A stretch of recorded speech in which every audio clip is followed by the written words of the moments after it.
Apivawuna Nahishave Kitkikaro Natista, Executive Director for United South and Eastern Tribes. Good morning to everybody and welcome to this morning's session.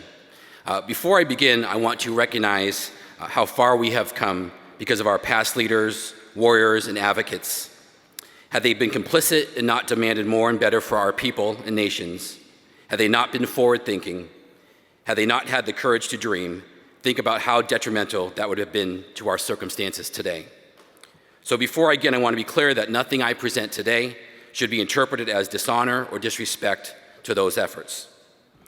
However, I think we can all agree that the overall status of tribal nations of our diplomatic relationship with the United States is far less than ideal.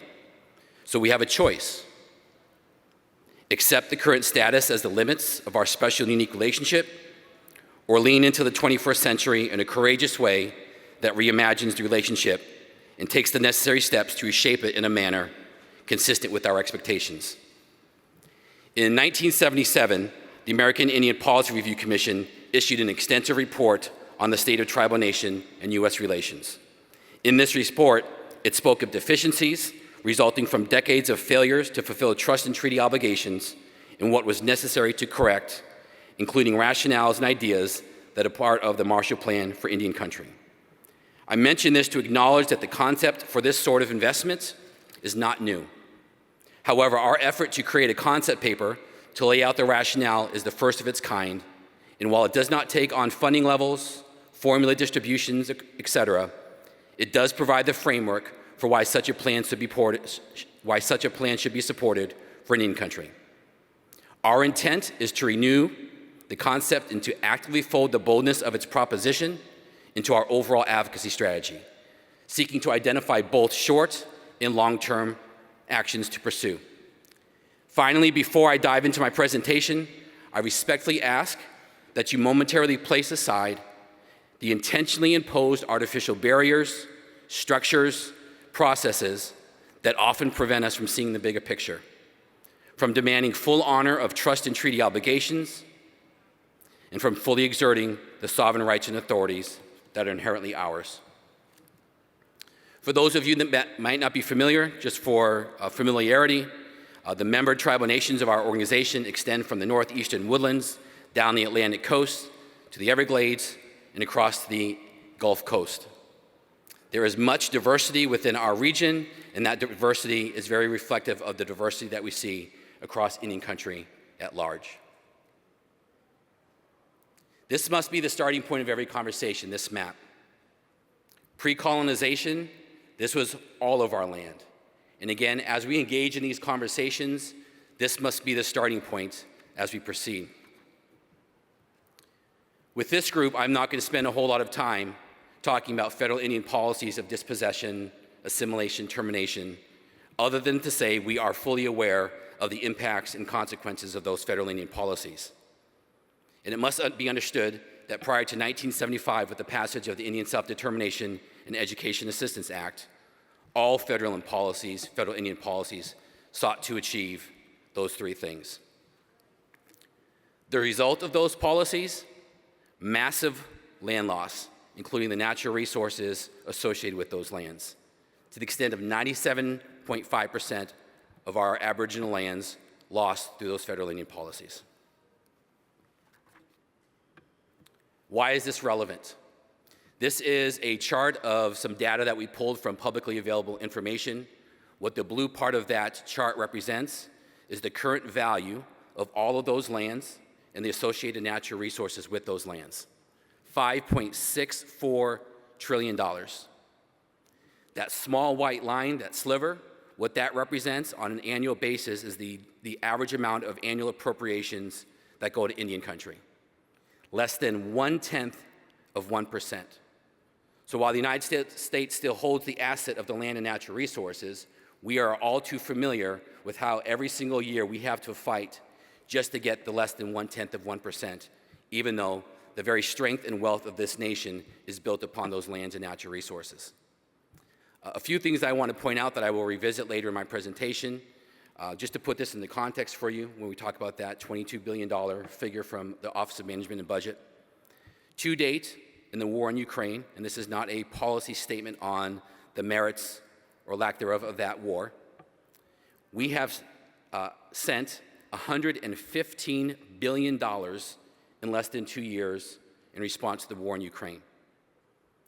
Just in the last month, the Biden administration proposed an additional $100 billion for additional Ukraine war aid, as well as the Israeli conflict situation as well.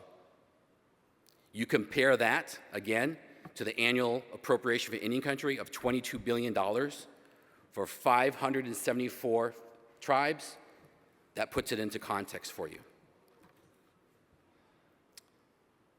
So when we talk about this relationship and unfulfilled trust and treaty obligations, we all know that this is a sacred relationship between us and the United States.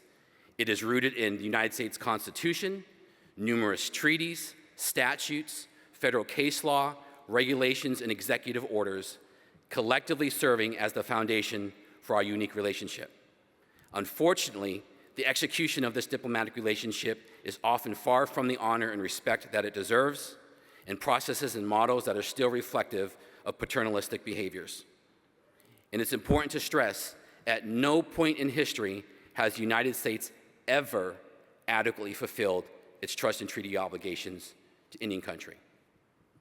And that's not just us saying that. 2003, the United States Commission on Civil Rights issued their Quiet Crisis Report. Its intention was to do an assessment of how well the United States was honoring those obligations and promises. The basic conclusion of that is that we were not doing a good job. The conditions in Indian country could be greatly relieved if the federal government honored its commitment to funding, paid greater attention to basic infrastructure in Indian country, and promoted self-determination amongst the tribes. That was in 2003, 20 years ago. Fast forward to 2018, USCCR did a follow-up report called the Broken Promises Report. Not only did it find those same sort of conclusions, it also found that not only is the United States continuing to fail in fulfillment of those promises, it's doing a worse job than it did 15 years prior. In one of the quotes from that report, the United States expects all nations to live up to their treaty obligations. It should live up to its own. This is just a chart that we put together for comparison purposes. If you look at funding for Indian Health Services and BIA alone, and I know there's work going on right now getting to estimation numbers for both of those departments and agencies. It is a rough estimate. If the United States were to fully fund its commitments to Indian Health Services and BIA, we're talking north of $100 billion on an annual basis. Currently, for IHS and BIA, that number is roughly $10 billion, 1/10 of full funding. Then we wonder, and why we sit back, wonder why these problems continue to persist across Indian country. It's because they are paying 10 cents on the dollar towards that promise and towards that obligation. A few of these other bars on this chart reflect the asks that are made. So the blue is the full funding, the red is the president's proposal, congressionally appropriated is the orange, and the OMB crosscut. All three of those on the right showing the dramatic difference between full funding and what's actually going on a year-to-year basis. Cue up the video, please. Why does this matter? We all understand the on-the-ground realities of what underfunding means. We've all watched videos of congressional hearings where they're challenging IHS and BIA for not doing their job. And I'm not here to defend either one of those agencies. But we all have to be honest, if you're paying 10 cents on the dollar, how effectively are you going to make an impact? Several years ago, a photographer by the name of Aaron Huey was taking pictures of poverty across America. He was just trying to take pictures. And he found himself on the Pine Ridge Indian Reservation. And like most Americans, he became aware of a situation that he had previously been unaware of, that had been eluded him. And as we all know, oftentimes for intentional and purposeful reasons, to not tell that part of the story. An amazing thing happened in that journey for him.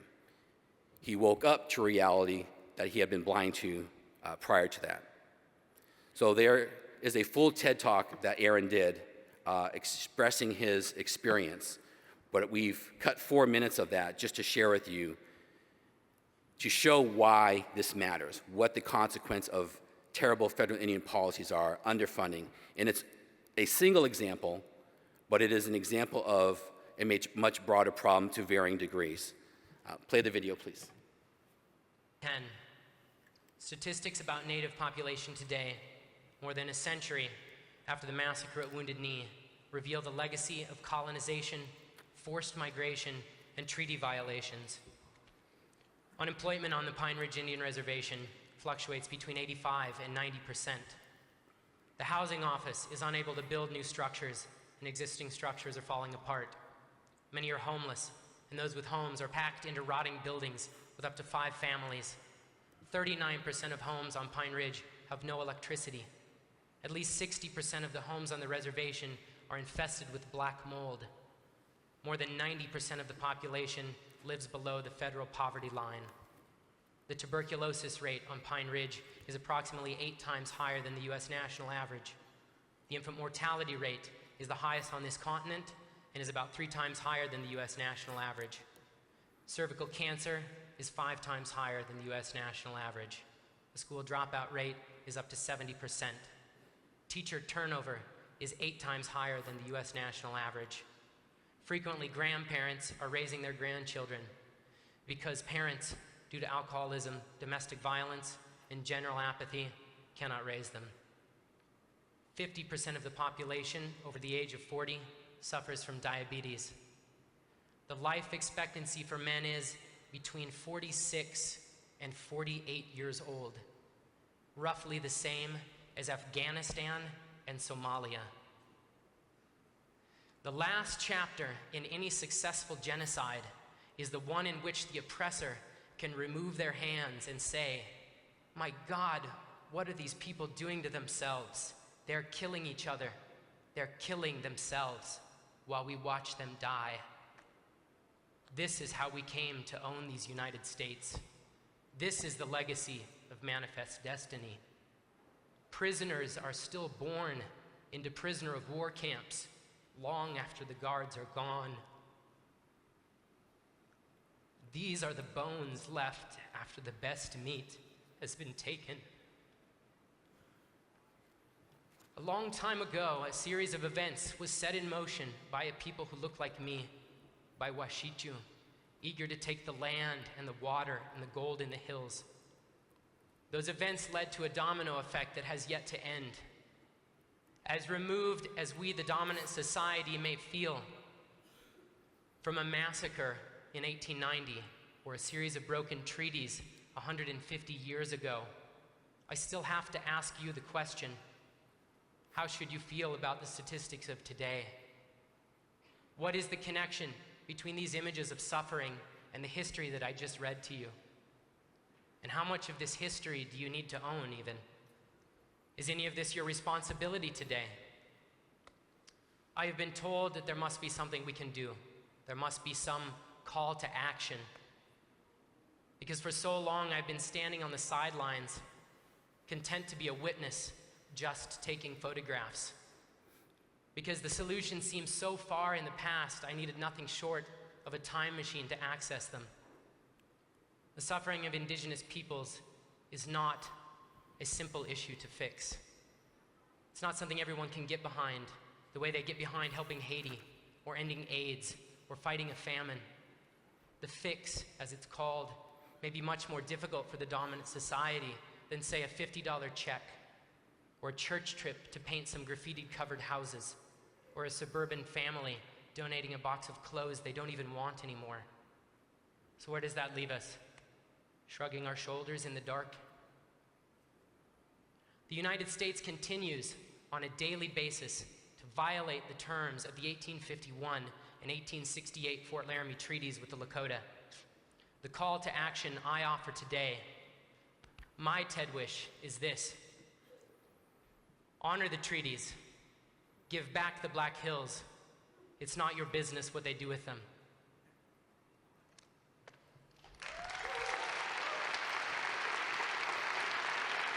Return to the PowerPoint, please. So let me be clear. Poverty is not the totality of our story. But poverty does exist in any country, and it exists for many reasons, beginning with the shameful actions and federal policies implemented in order to promote U.S. growth and prosperity. So we have to ask ourselves, why does this exist in this country? Why does it go unseen? It doesn't have to be this way. For those of you that may not be familiar, after World War II, the United States made a significant, unprecedented foreign aid investment into the rebuilding of Europe at the conclusion of World War II.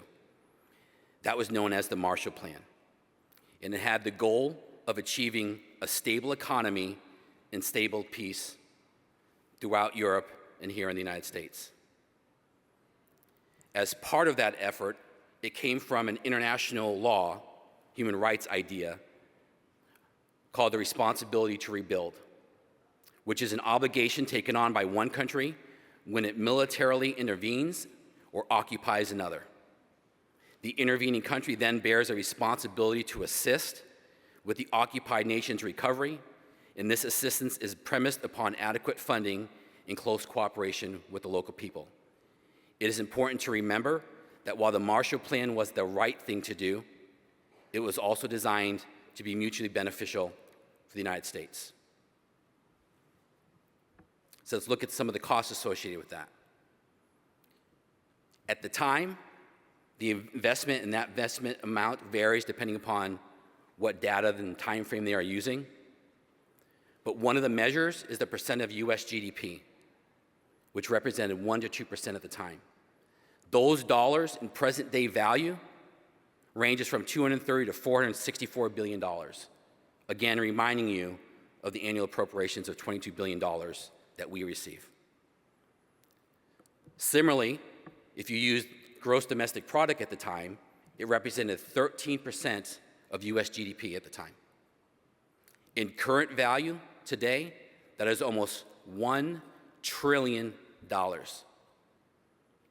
So let me just offer to you, if you think that achieving such an unprecedented investment into any country is impossible, let me remind you of a few things. Every single year, this country is involved in foreign aid spending. And again, I am not taking a position on the merits of that. But from a financial perspective, and to offer some context, that number ranges around $55 billion a year in foreign aid spending that goes out. And let me also ask you to question, do you think that you have to submit, they are submitting quarterly reports for that funding like you have to do? Creating logic models, competing for grants to receive these dollars like all of us have to do? Of course not. Another data point.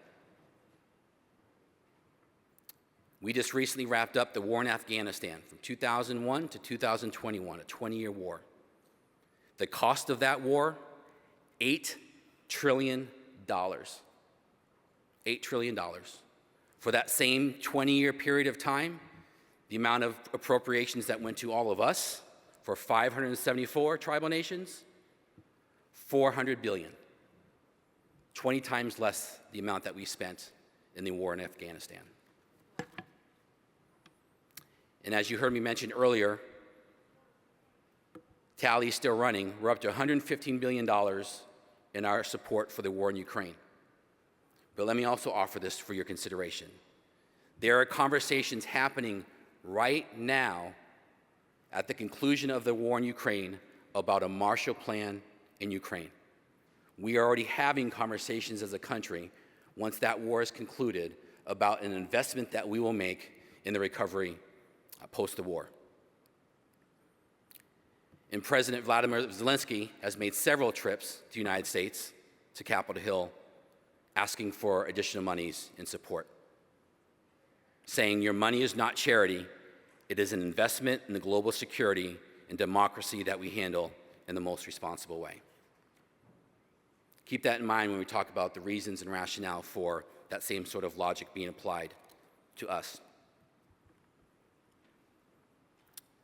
Earlier this year, Vice President Harris was at a conference in Munich, and she made this quote about the Ukraine war. In the case of Russia's actions in Ukraine, we have examined the evidence, we know the legal standards, and there is no doubt these are crimes against humanity. To all those who have perpetrated these crimes and to their superiors who are complicit in those crimes, you will be held to account. Okay. It's very easy when we are saying that about somebody else. But we need to have that same sort of mentality about our own actions. So what you see in the bold is not her quote, but it is me playing with the very quote that she used in the situation in Ukraine, reshaped for our purposes. In the case of the United States' historical actions against tribal nations and indigenous people, we have examined the evidence, we know the legal standards, and there is no doubt these were intentional crimes against humanity. To the United States who perpetrated these crimes, and to all Americans who are direct beneficiaries, who in large part remain complicit in those crimes, you will be held to account. That same sort of mindset should apply to the situation here domestically. President Biden authored remarks at the UN General Assembly earlier this year. I'm not going to read all of this, but just parts of it. When he's talking about all nations and upholding the rights of every nation, no matter how big or how small. Sovereignty, territorial integrity, they are fixed foundations, and a universal human rights is its North Star. Ultimately, we are going to be judged by whether or not we live up to the promises we have made to ourselves, to each other, to the most vulnerable, and to all those who will inherit the world we create, because that's what we are doing. Mr. President, respectfully, I would say that applies to us as well. So let me be clear. USET is an advocacy organization. That's what we do. This proposal, I hope at least at this point, you can understand is not only reasonable, but possible. And it's definitely not because of a lack of financial ability, but it is dependent upon will and desire. We have to want for more than what is the current situation. So that gets me to the Marshall Plan for Tribal Nations. This is building on that World War II post-European recovery in the international space and bringing that home into the domestic space. And what we argue is, if the very reasons and rationale and logic behind substantiating that unprecedented investment into European recovery, an ocean away, doesn't it make sense, even more sense, to invest similarly here domestically? Because we all know the impact that our tribal nations have, not only for our direct benefit, but surrounding communities, the states, the United States overall. So it should be imperative that this country want to invest in that same way, not only for our own prosperity, but for all of our prosperity. So the Marshall Plan for Tribal Nations, the concept of it, draws on the same restorative justice, political, and economic principles that underlay the European Marshall Plan.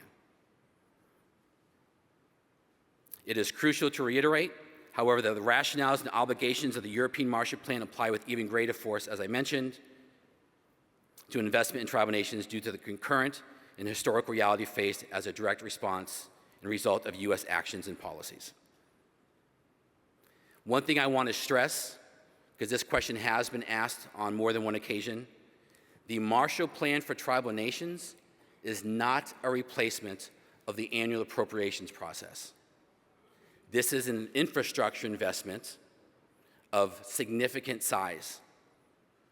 The effort to secure full mandatory funding for Indian country appropriations exists in perpetuity. For as long as the United States holds the assets, the land, and the natural resources associated, then they have that responsibility to fulfill that promise in perpetuity. So they are two separate things, even though they are related. As I mentioned previously, this effort builds upon the 1977 American Indian Policy Review Commission report, the 2003 USCCR Quiet Crisis Report, and the 2018 USCCR Broken Promises Report. So we have a choice. These are significant reports that assessed how well this relationship was going. And as we are all too familiar, sometimes these reports can just be put up on a shelf and forgotten about. Alternatively, we can use these reports to strengthen our advocacy, to drive real systemic, long-term change that would create a different reality for our circumstances.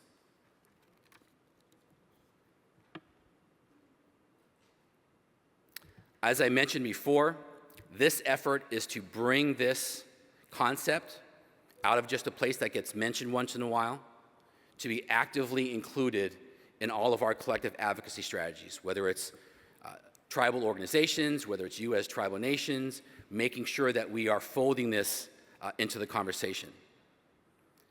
The time is long past due for the United States to keep its word and to make good on the debts it owes to tribal nations and Native people through a Marshall Plan for tribal nations. And I don't have to tell this crowd why this is important. It's for all these things and more.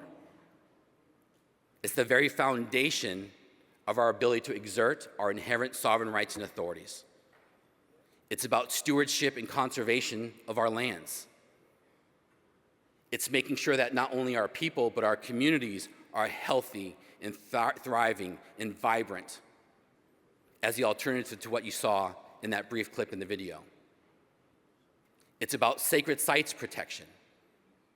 It's about ensuring the longevity of our cultures and our spirituality. It's about public safety and justice. And just as a sidebar, the Bureau of Indian Affairs budget on an annual basis is roughly $3 billion. With the passage of the Tribal Law and Order Act report, they required every year a report to go to Congress about what the public safety and justice alone number should be if the United States honored its promises. And I'm sure a lot of you have experiences and stories to tell about the consequences of subpar, insufficient public safety and justice funds. The report that went to Congress for public and safety and justice alone reports a $3 billion figure. That's the totality of the BIA budget. And that's for one funding area within a budget that has 125 different line items across a variety of different sectors and subject matter areas. One thing that I think is important to stress, and I haven't had a conversation with the tribal leader who hasn't brought this up in some form or fashion, the dollars that we are talking about right now in the last couple of years, the ones that you get told by the administration are historic. Yes, they are historic. We do not debate that they are historic in nature, but they're also historic for another reason. They're historic because they are in comparison to decades and centuries of severe underfunding. And the reason why a lot of us are having challenges in implementing this historic funding is the very infrastructure and capacity necessary to best implement those historic dollars is a challenge, because just because the funding came 2 years ago, that's against decades and centuries of severe underfunding. You can't just flip the switch and start going after these dollars. So one of the things that it does, these funding levels that we have been talking about in the last couple of years, it also serves to underscore historic failures in funding. And as I believe President Sharp mentioned at the beginning of this conference, one of the things that we hope for is, through our shared experience of COVID, the disaster that none of us saw coming, that took far too many of our loved ones, relatives and otherwise, that absolutely exacerbated and highlighted these historic underfunding levels that I'm talking about. That's why the data shows that we were most impacted by that epidemic. But what we're hopeful for is coming out of that, through that shared experience, is that we can find a different way forward, to forge a different path forward, sharing that in common, understanding that there's a lot of similarities that we share together. You also all should be familiar with the Department of Interior's Federal Indian Boarding School Initiative. Apologies, that's a little distorted. Regardless, I think we all understand the significance and the importance of that initiative. Assistant Secretary Newland and Secretary Holland made a couple of quotes when they were talking about the importance and significance of that effort. And I apologize if these slides are distorted. But what we've done here is we removed the language that was specific about federal Indian boarding schools, and we broadened it to be about federal Indian policies. Right? So this quote here is talking about the facts and consequences of its federal Indian boarding school policies. Absolutely correct. But if you remove that same mentality of the facts and consequences of federal Indian policies resulted in these same problems. So all we're suggesting is the seed is there to understand the effects of these policies over time. The challenge is to broaden our thinking about their impact. Same thing here with Assistant Secretary Newland. The report represents the opportunity for us to reorient federal policies to support the revitalization to counteract nearly 2 centuries of federal policies aimed at their destruction. Again, applying that beyond just federal Indian boarding schools. And then finally here with the Secretary. And if you haven't heard, one of the things that the department recently announced is they are now getting ready to issue a report where they have done an assessment of the cost that the United States and others put forward in the federal Indian boarding school effort. Imagine if we put a price tag to all federal Indian policies of assimilation, termination, and dispossession, what that number would look like as a reflection of their attempt to get rid of us, in contrast to what we are arguing is an investment that lifts us up and fulfills trust and treaty obligations. But this sort of effort requires us to be bold, it requires us to be visionary, and it requires us to be forward-thinking in our mindset. And change is only possible if Indian country allows itself to vision beyond the confines of the current trust model.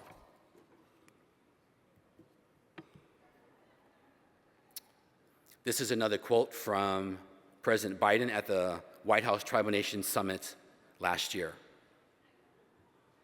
As part of that mindset, there needs to be a more comprehensive effort that will lead to an opportunity to modernize and reorient federal policies to appropriately acknowledge, respect, and support tribal nation sovereignty and nation rebuilding efforts to counteract the centuries of intentional destruction.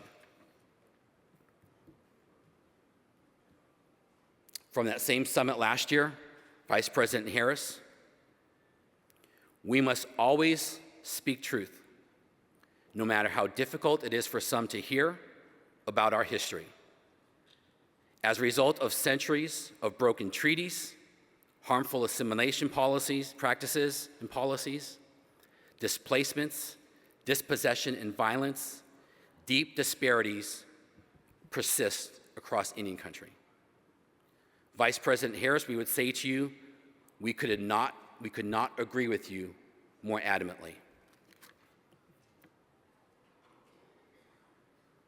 So let me respond to maybe the naysayers in the crowd about whether something like this is possible. This idea that this is an either-or choice in terms of how we navigate advocacy is a false choice. It should be both and. We can do two things at one time in any country. I also recognize that there may be some that view this as naive or having no real prospect for success. Again, I disagree. For far too long, we have accepted and normalized the disrespectful treatment extended to us, including, for the most part, having bought into rationalizations and excuses that are used when promises and obligations go unfulfilled, which notably has always been the case since the first days of our special, unique, and sacred relationship. Not only do we comply and follow systemic and institutionalized processes and rules that were built to intentionally limit our ability to flourish and prosper, to fully exert our inherent sovereign muscle, but we too often take comfort in our grasp and understanding of these rules, rather than taking the necessary steps to actively challenge and tear them down. Advocacy in any country should be two things: navigating current processes in the short term to gain our greatest advantage under current circumstances, always reminding ourselves that they are in place with the intention to limit and to control. And two, assertively pushing for longer-term systemic and institutional change that will best position us to exert our full inherent rights and authorities. Again, any suggestion that the choice is either or, one or the other, is a false and incorrect proposition. We can and must do both at all times. The Marshall Plan is not just about the obvious, but at a deeper level, it is about principle, righteousness, and justice, including economic justice. It is about course correcting, about reimagining a relationship that has evolved over centuries, one that evolved in a manner that has deviated from the original recognition in this nation's founding documents of our inherent sovereign existence. An existence that predates the formation of the United States, despite how some may choose to otherwise recount history. The consistent failure of the United States to fulfill its obligations and promises to us is a significant contributing factor to our current circumstances. As a result, we often fight over a dollar when the actual amount due to us is exponentially greater. This has always been the case. There has never been a moment when the United States fulfilled its obligations to us in full. Therefore, by example, we often get caught up in seeking funds for Band-Aids as opposed to funds for the creation of robust health systems within every single one of our tribal nations.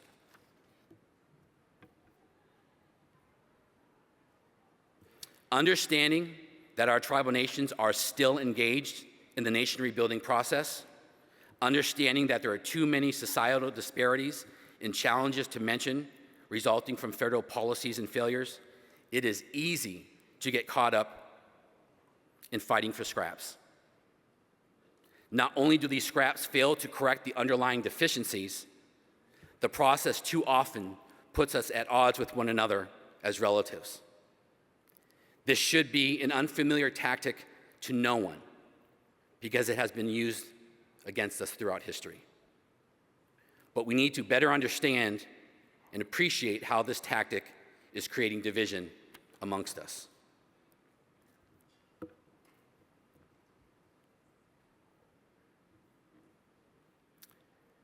As Native people, we are called to not only act on behalf of our people here today, but for those who came before us and those who will come after us, the future of our nations. That was offered by our president, Penobscot Chief Kirk Francis. To borrow from the inspirational words and overall enlightened message of Dr. King, there comes a time when people get tired of being trampled by the iron feet of oppression. There comes a time when one must take a position that is neither safe, nor politic, nor popular, but he must take it because conscience tells him it is right. That time for us is now. Now is our time. to courageously and confidently come out of relegated places of invisibility, to be seen and understood on our terms. It is our time to be heard using our words, rooted in our indigenous truth and worldviews, without apology.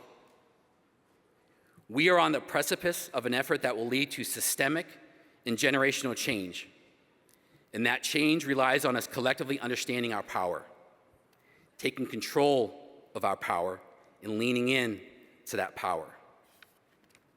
We must draw on our collective wisdom that is rooted in both our successes and our challenges, including our shared multi-generational trauma experience that our nations, communities, families, and children continue to recover from and heal from today. Now is our time to boldly and proactively reimagine this relationship in a manner that demands proper respect and honor of our sovereign-to-sovereign relationship, that reshapes it into proper reflection of true diplomacy. Our ancestors, despite the difficult and horrific days and years that were ahead of them, at a time when our erasure and extinction as a people was the ultimate goal, just like Dr. King, they made it to that metaphorical and spiritual mountaintop, fueled by inspiration, optimism, and hope. However, from their view, it was not of a biblical promised land.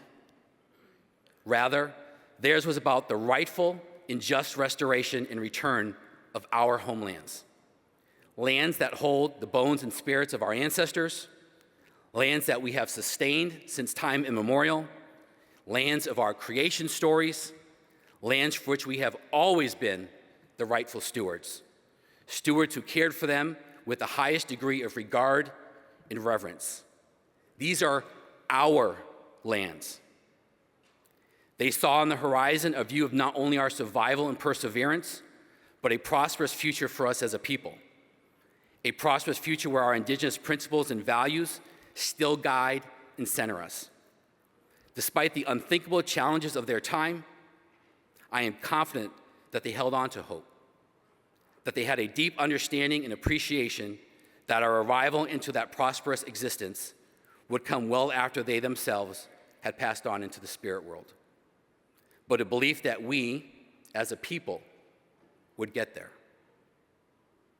And getting there is a sacred responsibility that every single one of us in any country must own and embrace.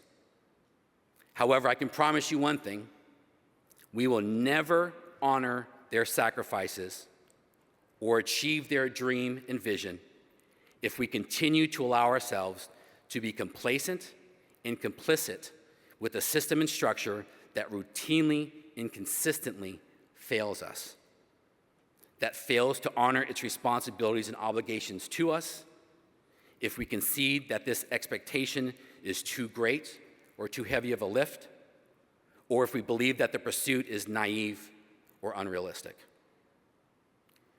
Rather, together, we must collectively stand up for righteousness and justice, always choosing hope over fear, always choosing unity over division, always remembering who our common interest and concern should be. In doing so, the rising waters will lift all of our canoes, because in the end, through the eyes of our Creator, the Creator will be the final judge of our deeds.